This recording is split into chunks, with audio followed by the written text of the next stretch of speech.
औज़ुबिल्लाहि बिस्मिल्लाहिर्रहमानिर्रहीम। मेरा नाम डॉक्टर असद है और आप ये video health by doctor Asad की जानिब से देख रहे हैं। आज की जो वीडियो का टॉपिक है वो बहुत ज़्यादा मुफीद है क्योंकि इसके ऊपर अक्सर लोग अपने दोस्त अहबाब के साथ या अपने घरेलू लोगों के साथ बात करते हुए जो है वो शर्म महसूस करते हैं। आज का जो टॉपिक है वो बवासीर यानी कि जो पाइल्स और हेमरॉइड्स होते हैं उनके ऊपर वीडियो बनाई जा रही है।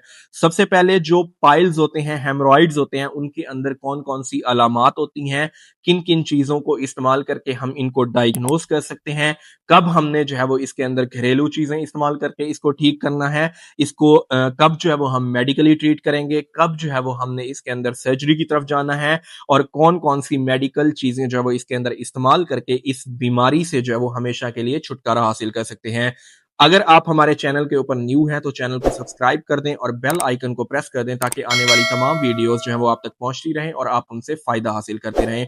सबसे पहले जो बवासीर होती है उसके ऊपर अगर हम सिम्टम्स की बात करें तो जब आप अपने वॉशरूम के अंदर पखाना करते हैं, फीसिस करते हैं, तो उसके अंदर सबसे पहले आपको जो है वो पेन महसूस होता है और अगर उसकी कंडीशन जो है वो वर्स हो तो फिर आपको जो है वो उससे ब्लीडिंग भी होती है और बाज़ औक़ात जब आप अपना जो है वो पखाना कर रहे होते हैं तो आपको उसके अंदर जो है वो कुछ कंटेंट भी मिल सकता है।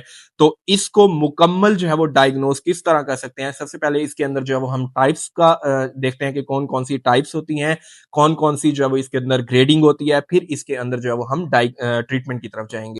अगर हम पाइल्स या बवासीर की जो टाइप्स होती हैं उसके बारे में बात करें तो सबसे पहले इसके अंदर जो है वो दो तरह की टाइप्स होती हैं। एक इंटरनल हेमरॉइड्स होते हैं और एक एक्सटर्नल हेमरॉइड्स होते हैं। इंटरनल हेमरॉइड्स जो होते हैं वो अंदरूनी होते हैं और एक्सटर्नल यानी कि नाम से जाहिर हो रहा है वो एक्सटर्नल यानी कि बाहर के जो हेमरॉइड्स होते हैं वो होते हैं। अब इसके अंदर जो है वो ग्रेडिंग होती है। ग्रेड 1 होता है, ग्रेड 2, ग्रेड 3 और ग्रेड 4 होता है। ग्रेड 1 जो होता है उसके अंदर जो है वो नॉर्मली अंदर इंटरनल हेमरॉइड्स होते हैं। ग्रेड 2 के अंदर उसका जो कंटेंट होता है वो बाहर आ रहा होता है और ग्रेड 3 के अंदर उसका जो कंटेंट होता है वो उसको आप फिंगर के साथ जो है वो अंदर कर सकते हैं। लेकिन जो ग्रेड 4 होता है उसके अंदर ये परमानेंटली जो है वो बाहर रहता है कंटेंट और फिर आप जो है वो उसके अंदर सर्जरी की तरफ जाते हैं। तो इसके अंदर कौन-कौन सी चीज़ें इस्तेमाल करके इसके इंटरनल हेमरॉइड्स को आप डायग्नोस कर सकते हैं, तो उसके लिए एंडोस्कोपी होती है और सिग्मोइडोस्कोपी होती है। ये 2 ऐसी चीज़ें होती हैं जिसकी बेस के ऊपर हम इंटरनल हेमरॉइड्स को जो है वो डायग्नोस कर सकते हैं। अब अगर ये इनिशियल स्टेज के अंदर है यानी कि आपको ब्लीडिंग नहीं हो रही और थोड़ा बहुत जो है वो आपको पेन हो रहा है और उसके साथ-साथ आप फीसिस करते हैं तो आपको जो है वो पेन होता है, तो उसके ऊपर बात करेंगे। इसके अंदर आपने जो डाइट इस्तेमाल करनी है उसके अंदर ऐसी आपने डाइट इस्तेमाल करनी है जिसके अंदर काफ़ी मिकदार के अंदर जो है वो फाइबर हो। उसके साथ-साथ आपने पानी का बहुत ज़्यादा इस्तेमाल करना है ताकि आपके जो फीसिस हैं वो हार्ड ना हो और आपको ज़्यादा जो है वो ज़ोर ना लगाना पड़े। अब हेमरॉइड्स या बवासीर के अंदर होता क्या है कि जो हमारी वेन्स होती हैं और आर्टरीज 2 तरह की जो है वो खून की नाली होती हैं जो कि हार्ट से ब्लड लेके आती हैं उनको आर्टरीज बोलते हैं और जो हमारी बॉडी से हार्ट की तरफ ब्लड लेके जाती हैं, गंदा खून लेके जाती हैं, उनको हम वेन्स बोलते हैं। तो इसके अंदर क्या होता है कि जो वेन्स होती हैं वो डायलेट हो जाती हैं जिसकी वजह से उनके अंदर बाज़ औक़ात जो है वो रप्चर होने से आपकी ब्लीडिंग होना स्टार्ट हो जाती है और सम टाइम आपको ब्लीडिंग के साथ-साथ जो है वो पेन भी होता है।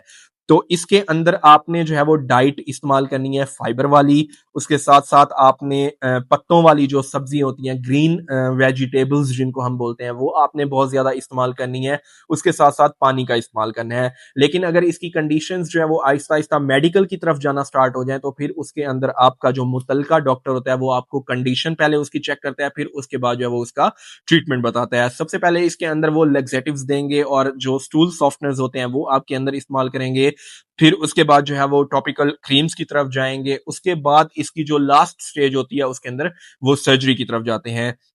अब इसकी जो ग्रेडिंग होती है उसके अंदर क्या होता है कि जो ग्रेड 2 होती है उसके अंदर रबर बैंड लाइगेशन कहते हैं। उसकी जो ब्लड सप्लाई होती है उसको रबर की मदद से जो है वो कंप्रोमाइज़्ड कर देते हैं जिसकी वजह से आपकी जो बवासीर होती है वो ठीक हो जाती है। और अगर हम स्टेज 3 की बात करें तो फिर उसके अंदर जो है वो कोगुलेशन की तरफ जाते हैं, लेज़र कोगुलेशन जो होती है उसकी तरफ जाते हैं और फिर उसके बाद उसके अंदर इंजेक्शन स्क्लेरोथेरेपी करते हैं और अगर वो कंडीशन जो है वो बहुत ज़्यादा वर्स हो जाए और आपका जो कंटेंट है वो बाहर ही रहे, तो फिर वो जो है वो सर्जरी की तरफ जाते हैं। उसके अंदर हेमराइडेक्टोमी होती है, जिसको जो सर्जिकल प्रोसीजर होता है। और अगर आप बवासीर को जो है वो टाइमली इसको डायग्नोज नहीं करते और उसका वक्त के ऊपर जो है वो इलाज नहीं करते, तो फिर इसकी कंडीशन जो है वो वर्स हो सकती है। उसके साथ साथ आपकी जो कॉम्प्लिकेशंस आ सकती हैं, उसके अंदर आपको आपका जो पेन है वो बहुत ज्यादा वर्स हो सकता है। आपके अंदर जो है वो एनल फिस्चर हो सकता है, जो आपका एनल वाला एरिया है उसके अंदर फिस्चर्स आ जाएंगे, और जब आप वॉशरूम जाएंगे तो आपको बहुत ज्यादा पेन होगा। और आखिरी और इसकी जो मेन कॉम्प्लिकेशन है वो ये है कि अगर इसके अंदर कॉन्टिन्यूसली जो है वो ब्लीडिंग होती रहे, तो फिर इसकी कंडीशन के अंदर जो है वो आपको एनीमिया हो सकता है, यानी कि खून की कमी हो सकती है, जो कि बहुत ज्यादा जो है वो डेंजरस होती है। तो इस तरह आप अपने मुतलका डॉक्टर से रुजू करके इसको मुकम्मल जो है वो ट्रीट कर सकते हैं। अगर ये इनिशियल स्टेज के ऊपर है, तो फिर आप इसके अंदर जो है वो घरेलू टोटकों से इसको ठीक कर सकते हैं। फाइबर वाली डाइट लें, ज्यादा से ज्यादा पानी पिएं, और अगर ये कंडीशन इसकी थोड़ी ज्यादा वर्स है, तो फिर आप जो गर्म पानी का टब है उसके अंदर थोड़ी देर के लिए उसके अंदर बैठ जाएं।